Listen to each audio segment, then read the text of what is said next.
Vamos a continuar con nuestra siguiente sesión y quisiera que revisáramos ya lo que nos falta de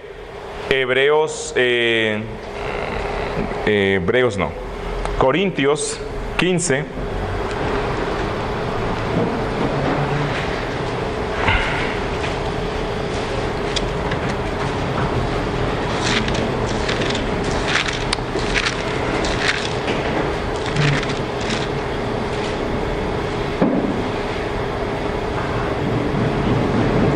Bueno, regresemos más bien al capítulo 11 de la segunda carta, capítulo 11, y vamos a mirar allí algo donde nosotros lo dejamos.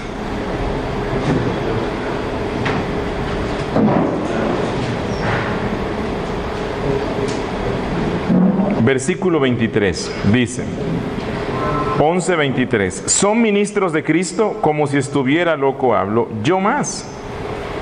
Bueno, él dice como loco porque o sea, él no quiere ser prepotente, no quiere ser alguien que pase como, uy, es que yo soy lo más cool. No.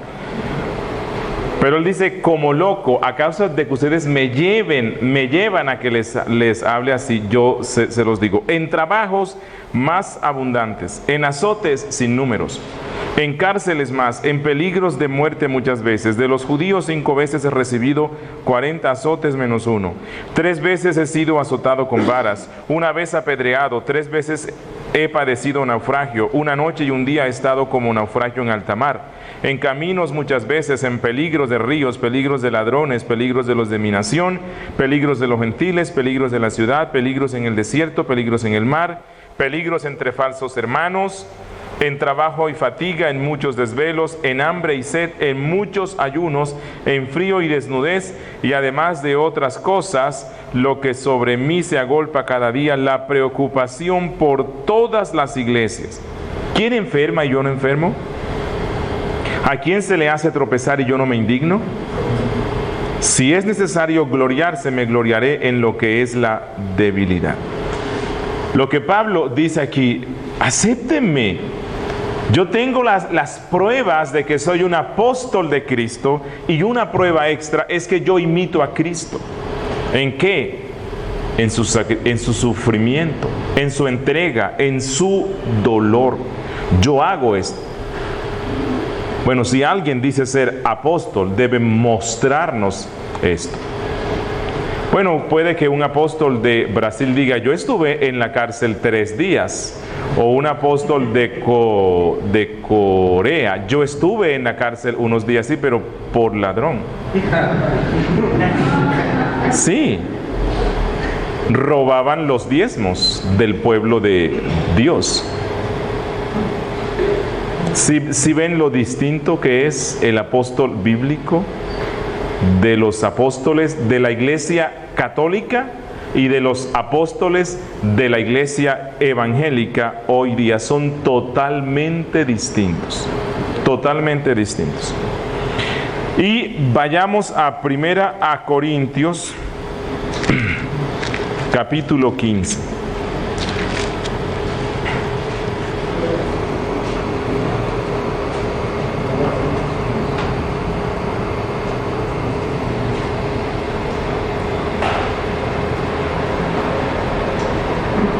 Dice en el verso 3, porque primeramente os he enseñado lo que asimismo recibí, que Cristo murió por nuestros pecados, conforme a las Escrituras. Esto es el Evangelio, ¿no? Que fue sepultado y que resucitó al tercer día, conforme a las Escrituras. Esto es lo esencial que se debe profesar en Cristo.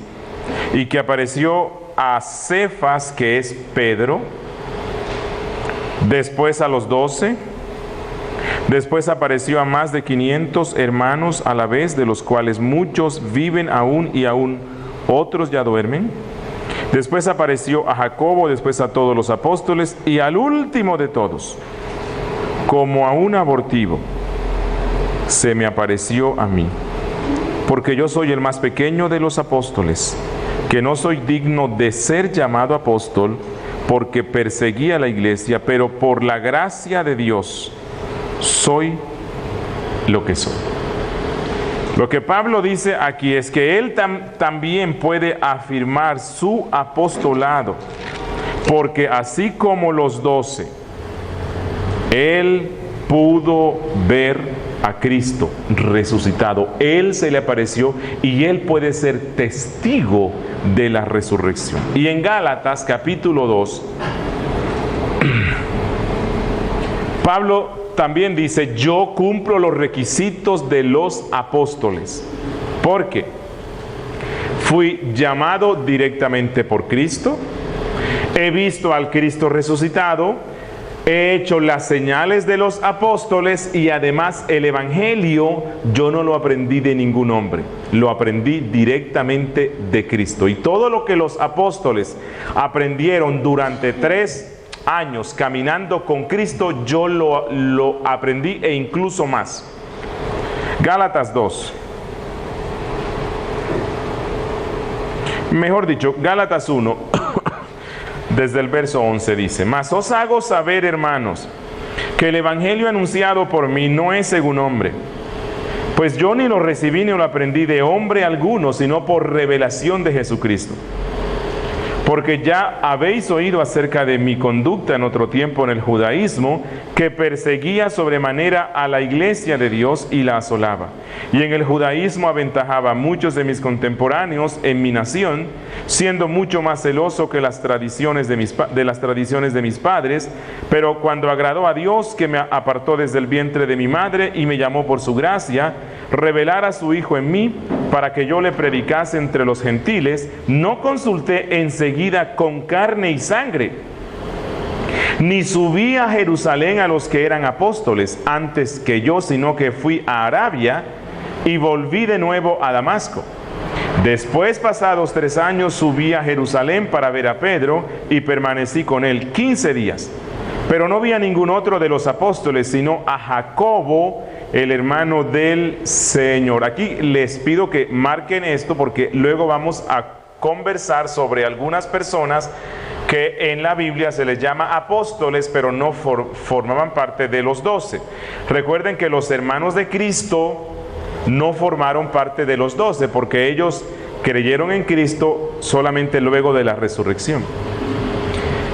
En esto que os escribo, he aquí delante de Dios que no miento. Después fui a las regiones de Siria y de Cilicia, y no era conocido de vista a las iglesias. Solamente oían decir: aquel que en otro tiempo nos perseguía, ahora predica la fe que en otro tiempo asolaba. Ahora, ¿qué es lo que está diciendo Pablo? 2:2.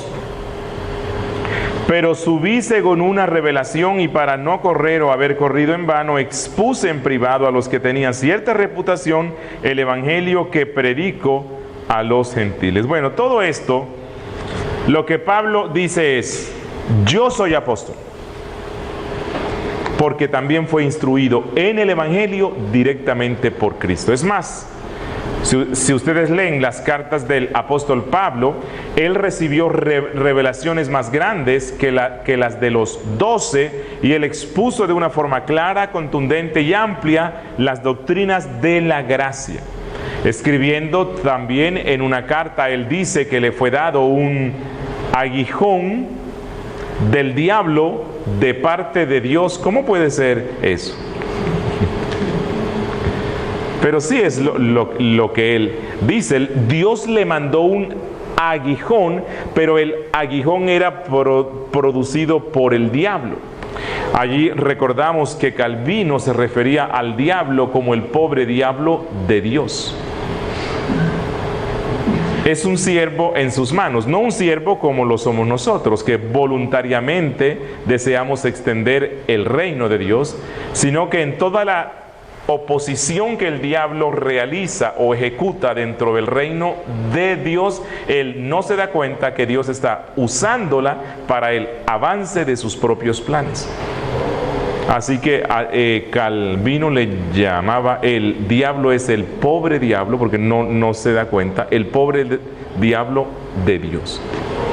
Ok, Y Pablo dice que me fue dado un aguijón en la carne a causa de las revelaciones que había recibido para que no me exaltase desmedidamente. Y las revelaciones no fue porque un día abrió la nevera y la lechuga le dijo algo. No, fue Cristo mismo quien se le apareció a él y le instruyó. Todo lo que los apóstoles aprendieron durante 3 años. Y una prueba es que cuando él, en 1 Corintios capítulo 11, hablando de la institución de la cena, él dice: porque yo os escribo lo que también recibí. ¿De quién?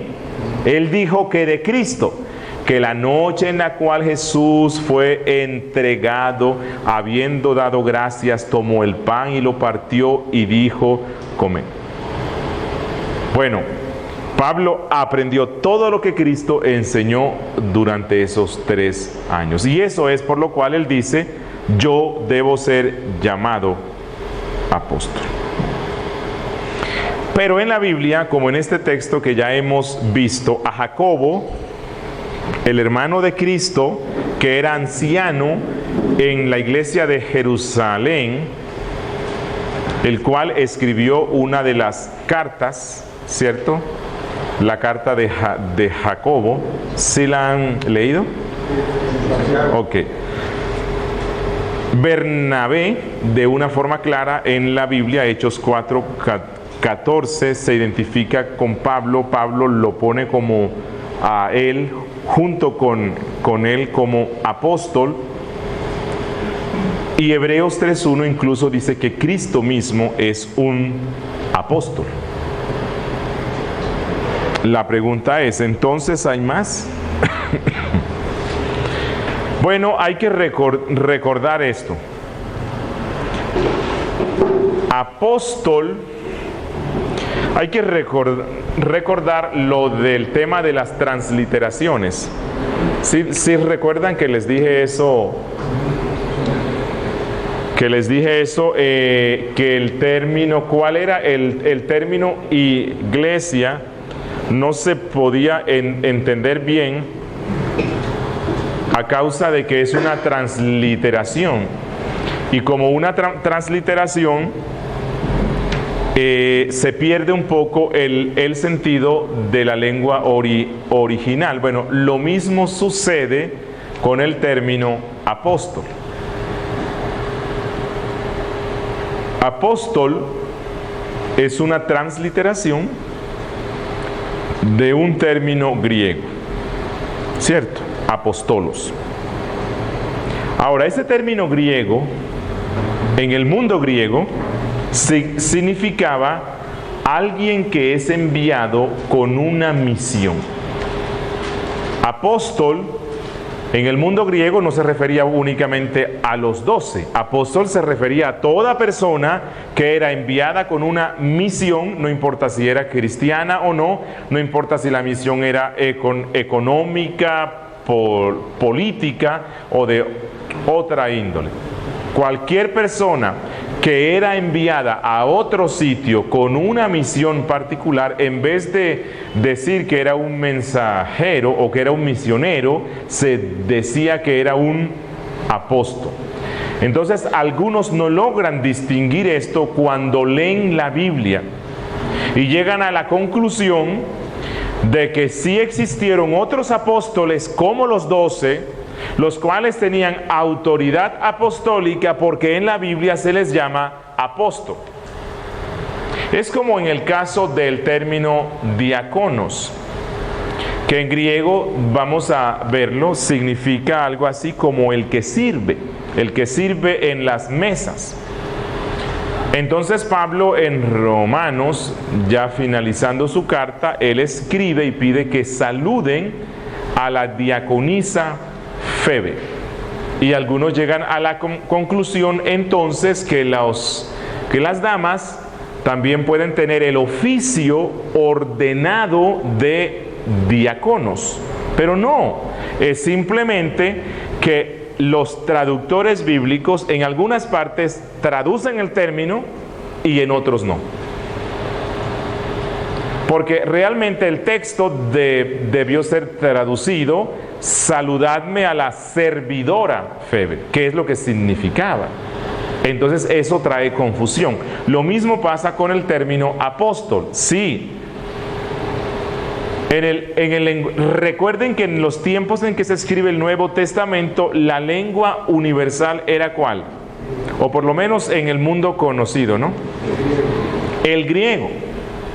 Así que cuando iban a hablar de una persona que era misionera, o sea, que había sido enviada, y recuerden que todos estos que están aquí eran enviados de la iglesia, entonces les daban el nombre de apóstol, digámoslo así, con A minúscula. Y esto no nos debe causar confusión.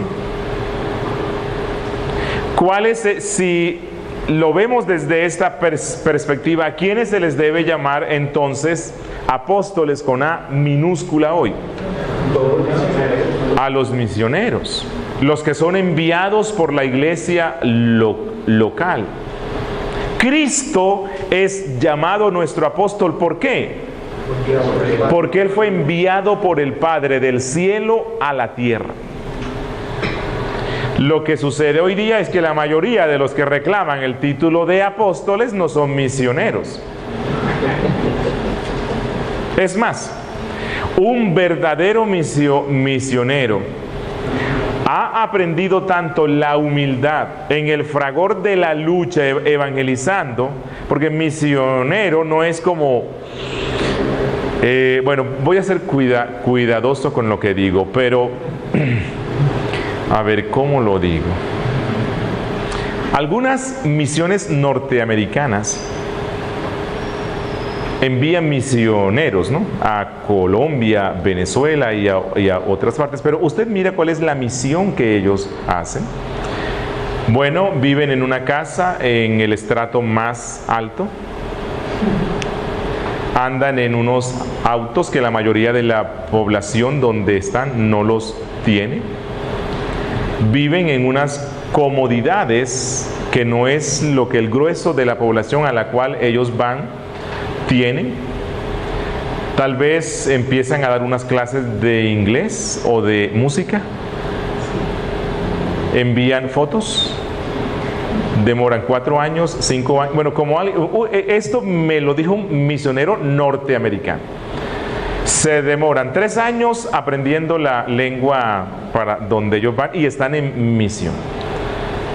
Y luego se demoran 3 años más dando clases de música o enseñando inglés, y luego vuelven a Norteamérica y son recibidos como grandes héroes porque, wow, se atrevieron a ir a Latinoamérica, se metieron en medio de la selva, se enfrentaron con todos esos peligros que Latinoamérica tiene, zancudos, tigres, las FARC y todo eso, y sufrieron allá durante 6 años. Bueno, creo que muchos de estos misioneros tampoco se les debe dar el nombre de apóstol con A minúscula. Y no digo que todos sean así, no. El Evangelio lo recibimos en Latinoamérica en buena parte por hombres que sí dieron hasta sus vidas, norteamericanos, que venían acá y lo daban todo. O sea, estos son casos excepcionales. Y más bien es las misiones que se dan hoy, pero no son las que se dieron al principio, ¿no? Un misionero real va a tierras donde el evangelio, como dijo Pablo, no es conocido. Él no va a sembrar donde otros ya sembraron. ¿Y qué pasa cuando un misionero va a unas tierras donde el evangelio no es conocido? ¿Lo reciben con los brazos abiertos? No. Persecución, desprecio, le hacen de todo, tiene que sufrir. Bueno, un verdadero misionero ha sufrido tanto en las misiones que es un hombre humilde, que no aceptaría nunca que se le llame apóstol. Pero si hay alguien a quien se le puede dar ese título con A minúscula hoy, son a los misioneros. Bien. Ok, vamos a continuar. Y vamos a pasar al tema del gobierno de la iglesia.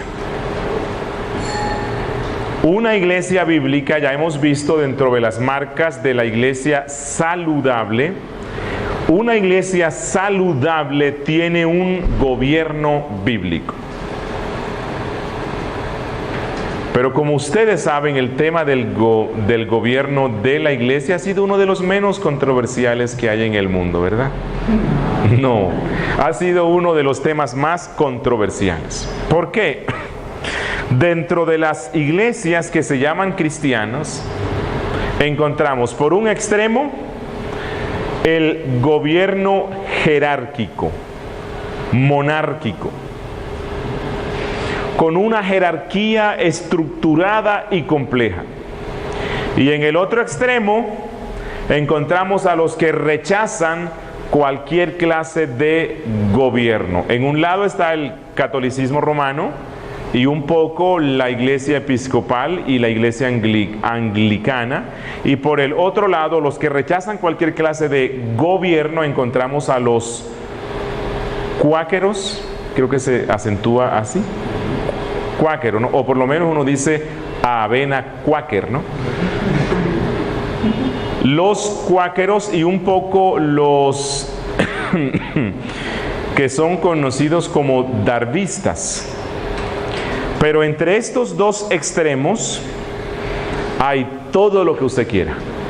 Encontramos todo lo que usted quiera respecto al gobierno de la iglesia. Pero a pesar de lo complejo que este tema es en la historia de la iglesia y en la iglesia actualmente, estoy convencido que la Biblia nos da algunos principios fundamentales que deben estar en todo gobierno de la iglesia. Pero antes de explicárselo, voy a cambiar. Antes de explicárselo, voy a regresar allí. Vamos a ver algunos de los sistemas de gobierno más popularizados o conocidos dentro de todo este campo, dentro de todo este horizonte que se llama la Iglesia de Cristo. Como les dije antes, en un extremo están los cuáqueros y los darvistas. No sé si recuerdan a John Darby. ¿Lo conocieron? Yo no, pero sí, fue uno de los fundadores del dispensacionalismo y de toda esta, del premilenialismo dispensacionalista. John Darby y los cuáqueros reaccionaron en contra de la alta jerarquización que tenía la iglesia anglicana.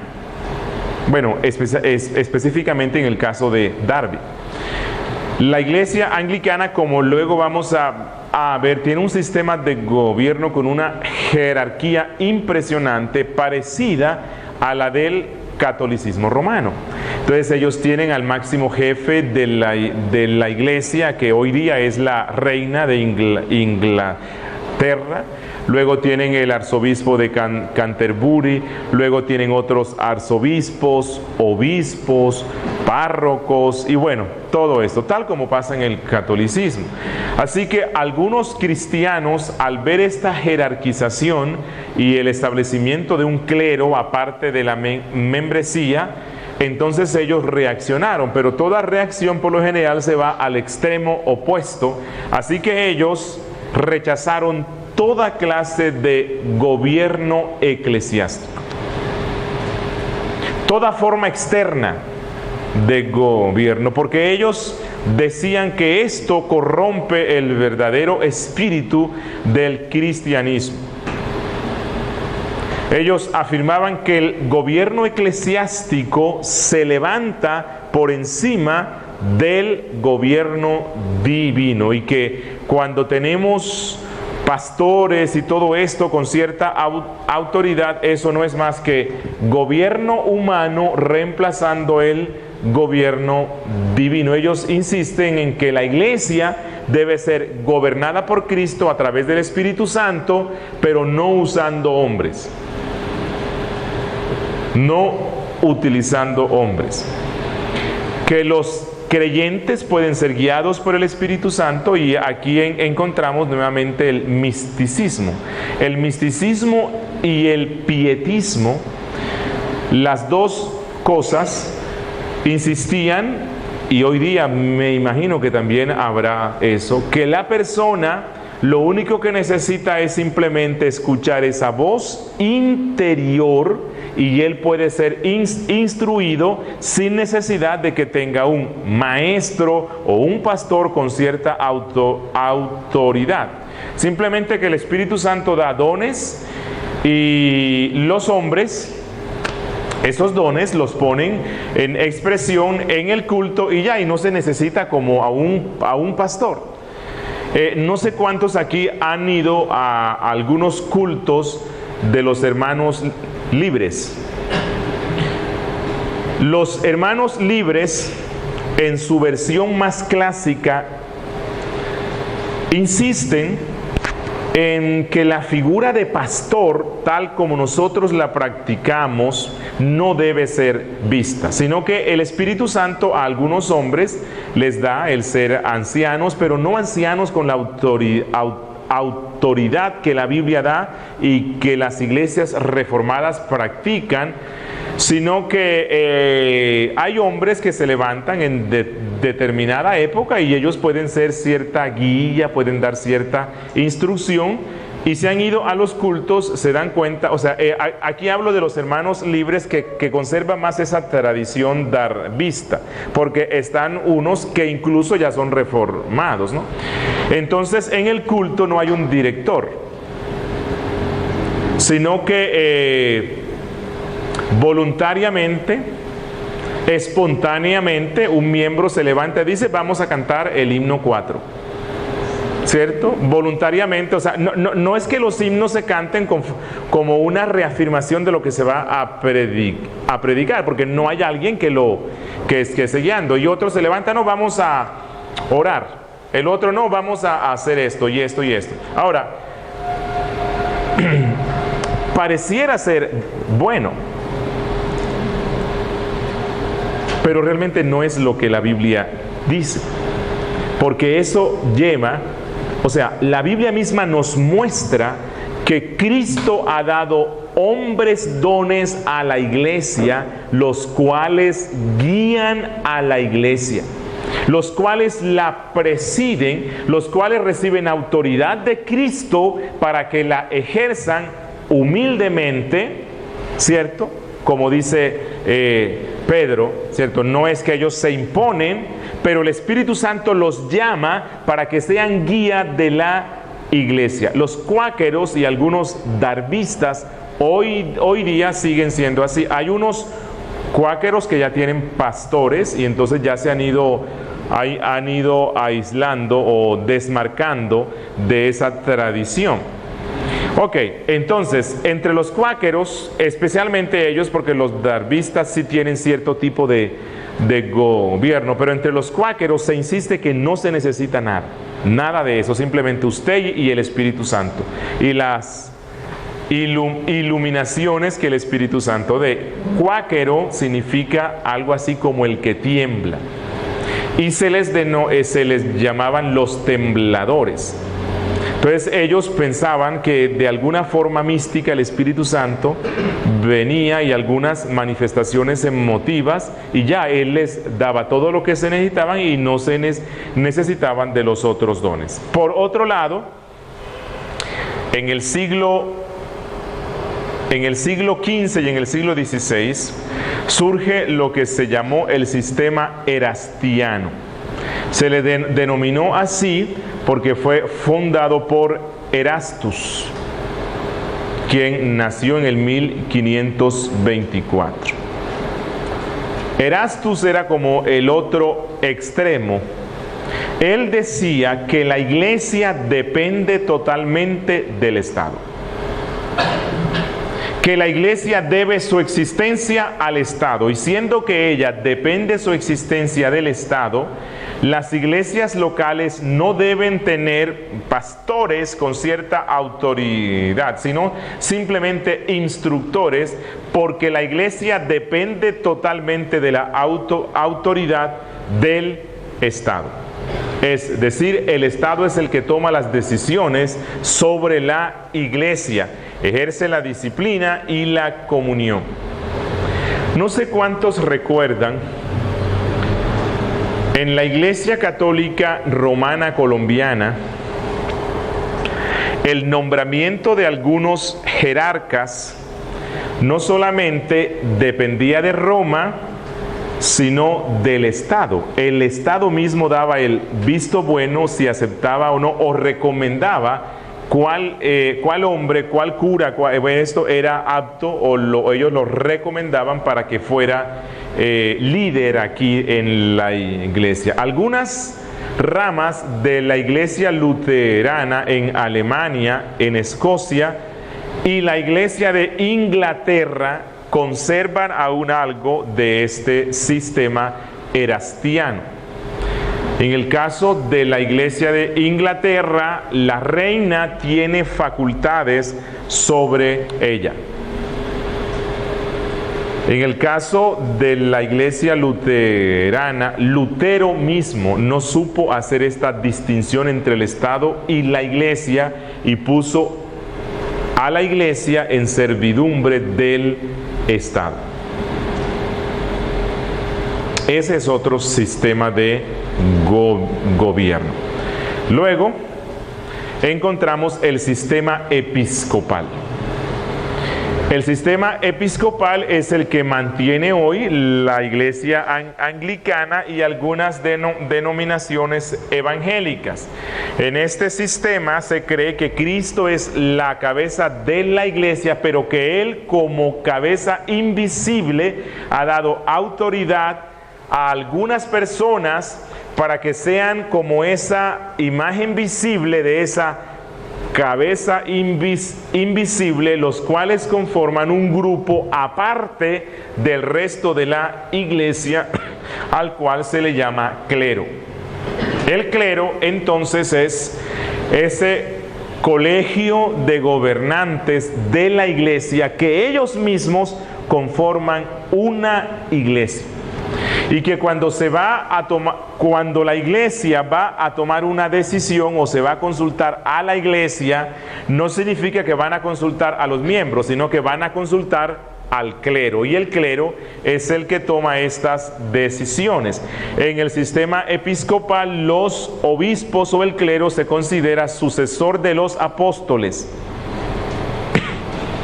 Y la comunidad de creyentes no tiene participación alguna en el gobierno. Pueden ser consultados para algunas cosas, pero eso no va a trascender en las decisiones que el clero tome.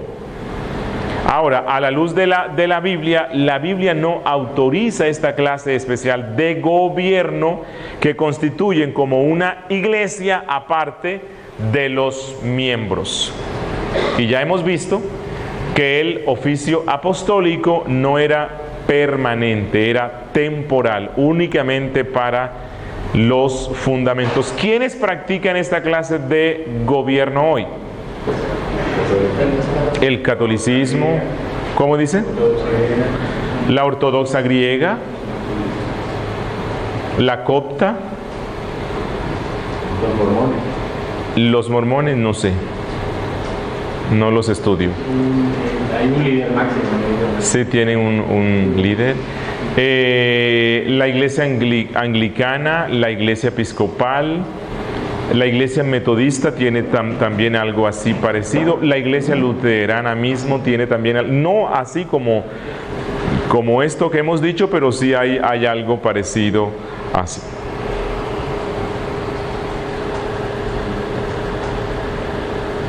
Bueno, algo bueno que tiene el gobierno episcopal, aunque hay un líder máximo, ¿no? Pero este líder máximo tiene otros hombres, ¿cierto? Tienen arzobispos, cardenales y ayudan a gobernar a la máxima cabeza. Pero hay un sistema que no lo escribí aquí.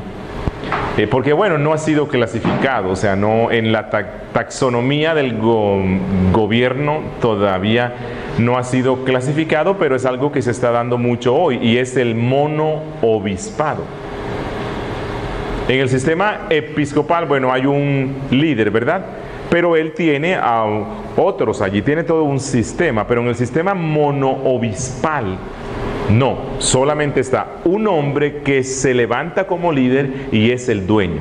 Y es el que toma las decisiones, a quien expulsa, a quien recibe, cómo se gastan los diezmos, para quién va eso. Él es el que toma todas las decisiones, qué música cantan, qué doctrina se creen, a qué predicador se invita. Eso es a lo que se le llama monoobispado. No sé si habrán visto por allí alguna congregación donde se practique eso. Muchas, ¿verdad? Muchos. Están otros que al sistema monoobispal le llaman monoavispado. Ok. El sistema católico, que como dije antes, es también episcopal, pero es el sistema episcopal llevado a sus extremos. Porque por lo menos en la iglesia de Inglaterra ellos no dicen tener al sucesor de Pedro. Ellos no dicen que la reina sea Pedro hoy, ¿no? Pero en el sistema católico, que es episcopal, ellos dicen tener a los sucesores de los apóstoles, que es el colegio cardinalicio, pero a la misma vez dicen que tienen al sucesor de Pedro, el cual se erige como máximo jerarca de la iglesia. Así que este sistema episcopal es a la misma vez monárquico. Hay un rey, monarca, que gobierna todo. Incluso hubo un tiempo en el cual el Papa, considerándose rey sobre la iglesia, y recuerden que les dije del escrito de Agustín, ¿no?, donde él presenta que la iglesia es el reino, y entonces como reino debe gobernar sobre el mundo.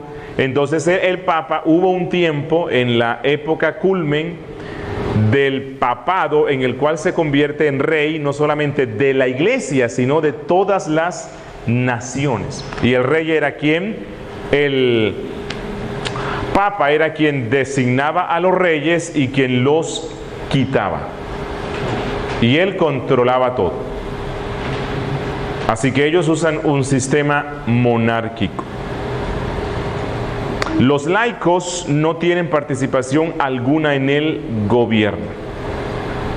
Creo que ya hemos visto algo sobre este tema, por lo cual consideramos que apóstoles no hay, sucesores tampoco. Y en la Biblia no se separa a la membresía de sus pastores.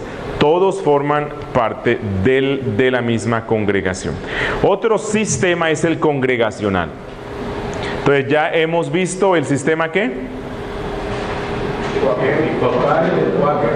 Episcopal, el de los cuáqueros, el erastiano, católico, y vamos a ver el congregacional. Listo. En el sistema congregacional, cada congregación es una iglesia completa independiente del resto, que puede mantener ciertas relaciones o no con otras congregaciones.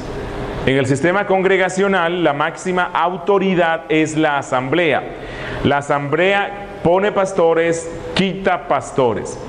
En el sistema congregacional pleno, los pastores sufren cada año.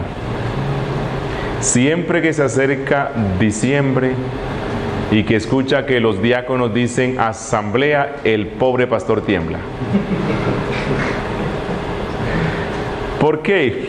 Porque la asamblea, siendo la jefe de los pastores, toma la decisión anual como un gerente con un empleado de si continúa o no continúa. Entonces, si algún miembro con cierta influencia, y casi siempre es por el tema de los diezmos, no le agrada el pastor, tal vez porque está predicando en contra del divorcio y el hermano quiere divorciarse o por otra cosa, entonces en esa asamblea donde la iglesia toma la decisión de despedir o no al pastor, el hermano propone remover al pastor. Y si hay uno que proponga eso y está otro que lo secunde, la propuesta pasa y se somete a votación. Y si el hermano ha hecho una buena campaña y más del 50% o el 60% se fue a favor de él, el pastor sale y buscan otro pastor. Así que en el sistema congregacional pleno, los pastores son subalternos de la asamblea. Los oficiales son funcionarios de la iglesia local bajo la supervisión y gobierno de la asamblea. Los diáconos se convierten en los jefes de los pastores. En el sistema congregacional pleno que hemos recibido especialmente de los norteamericanos, la democracia se convierte en un principio rector. En un tiempo en el cual la democracia en Norteamérica se fortaleció mucho, muchas iglesias, especialmente de corte bautista, llegaron a la convicción que la democracia era el sistema gubernamental de Dios y lo trajeron a la iglesia. Entonces, toda decisión en la iglesia se debe tomar democráticamente. Entonces, el pastor prácticamente está limitado. Él simplemente está a merced de todas esas decisiones democráticas, ¿cierto? Si a la iglesia no le gustan los himnos y quieren incorporar tal vez vallenato y reggaetón, y el pastor dice que no está bien, bueno, la opinión del pastor no vale tanto si el asunto lo llevan a una asamblea. Y no es tanto como que, bueno, vamos a escuchar qué es lo que dicen los hombres que el Espíritu Santo dotó para que nos guiaran, sino simplemente todo tiene que ser bajo una democracia. Los pastores se convierten en empleados de la junta directiva o la asamblea. Algunos congregacionalistas extremos, como el landmarquismo, rechazan la unidad del cuerpo de Cristo y únicamente se concentran en su iglesia local. Cuando explique cuál es el modelo que la Biblia da, o al menos los principios generales, voy a mostrarles que el gobierno bíblico sí implica alguna especie de congregacionalismo. Pero aquí hablo del congregacionalismo pleno, que es practicado por muchas denominaciones, en especial por los grupos bautistas de corte general, o sea, o que son arminianos. ¿Listo? Y otro sistema muy conocido es el sistema presbiteriano o el sistema reformado. Cuando uso el término reformado, en este caso me refiero a las iglesias que nacieron directamente en el siglo XVI, en la Reforma, y algunas en el siglo XVII, como la iglesia reformada francesa, la iglesia reformada holandesa, la iglesia reformada en Suiza, los cuales usan un sistema de gobierno presbiteriano. En el sistema presbiteriano, cada iglesia es gobernada por un cuerpo de ancianos. Los presbiterianos y reformados, exceptuando a los que somos bautistas reformados, hacen una distinción entre el anciano docente, o sea, el pastor, el que enseña, y el anciano gobernante. Ellos usan, por ejemplo, hay textos, Pablo escribiendo en Timoteo dice que los ancianos son dignos de doble honor, mayormente los que se dedican a la enseñanza. Entonces pareciera como que Pablo hace una distinción y él dice, hay ancianos que se dedican más a la función docente y están otros que más que todo son gobernantes. Entonces ellos tienen esa distinción. Aunque todos son ancianos y el pastor es un anciano, entonces tienen ancianos gobernantes, ancianos docentes y todos juntos conforman a lo que ellos llaman el consistorio, y entonces ese grupo de ancianos gobiernan a la iglesia. Los ancianos son elegidos por la asamblea, pero su autoridad no depende de la asamblea, sino que una vez que ya está constituido el cuerpo de ancianos que han sido reconocidos por la cualificación que ellos tienen, entonces ellos gobiernan a la iglesia. En el sistema presbiteriano, la iglesia también tiene autonomía, pero el consistorio local, que está compuesto por ¿quiénes? Ancianos gobernantes y ancianos maestros. Ancianos gobernantes y ancianos docentes. Entonces ellos se unen con otros consistorios y conforman lo que ellos llaman el presbiterio. Este presbiterio también tiene cierta autoridad, no suprime la autonomía de la iglesia local, pero sí se unen para determinar ciertas cosas de índole administrativo, doctrinal, judicial.